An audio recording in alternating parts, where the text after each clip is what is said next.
पिंपळाच्या पानावर पाहिले चित्र गौतमाचे, पिंपळाच्या पानावर पाहिले चित्र गौतमाचे, बोधी वृक्षाने कथन केले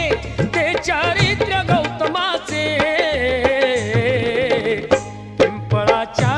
पानावर पाहिले चित्र गौतमाचे, पिंपळाच्या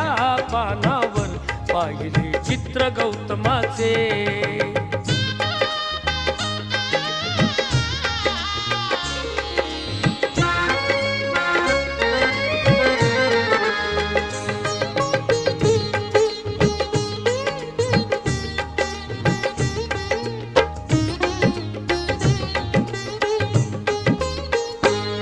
किती घोर तपस्याती देहाचे वारुळ झाले, बुद्ध गया अजंठाही